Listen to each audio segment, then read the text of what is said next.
গাজার মাটিতে প্রতিটি ধূলিকণাতেই লুকিয়ে আছে মৃত্যু আর প্রতিরোধ। সেখানে মাত্র কিছু খাবারের আশায় এক শিশুর শেষ মুহূর্ত পরিণত হয়েছে এক নিষ্ঠুর পৃথিবীর নগ্ন দলিলে।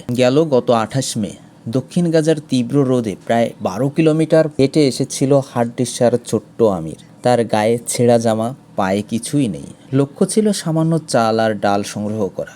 সাবেক মার্কিন সেনা কর্মকর্তা অ্যান্থনি আগুইলার জানান, খাবার পাওয়ার পর ছোট্ট আমির তার হাতে চুমু খেয়ে ইংরেজিতে বলে থ্যাংক ইউ। তারপর সে খাবার নিয়ে ফিরে যায় তার দলের দিকে, কিন্তু সেটিই ছিল শেষবার। কিছুক্ষণ পরই শুরু হয় ইসরায়েলি সেনাদের গুলিবর্ষণ।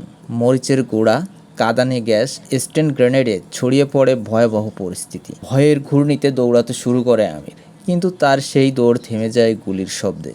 আগুইলার পরবর্তীতে সাংবাদিক টাকার কার্লসন এর সঙ্গে সাক্ষাৎকারে কান্নাজড়িত কণ্ঠে বলেন, গাজার মানুষরা পশু নয়, তারা মানুষ, কিন্তু তাদের এমনভাবে হত্যা করা হচ্ছে যেন তারা মূল্যহীন বস্তু। তিনি আরও উল্লেখ করেন, আত্মসমর্পণ করা আইএস যোদ্ধারাও গাজার মানুষের চেয়ে বেশি সম্মান পায়।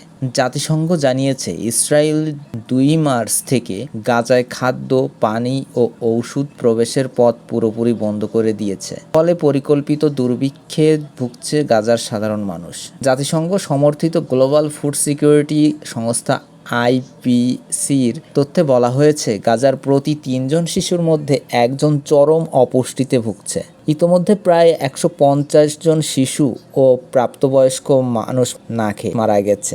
মানবাধিকার সংস্থাগুলো ইসরায়েলকে অপরাধ তুলে নিতে আহ্বান জানালেও তাতে থেমে নেই রক্তপাত।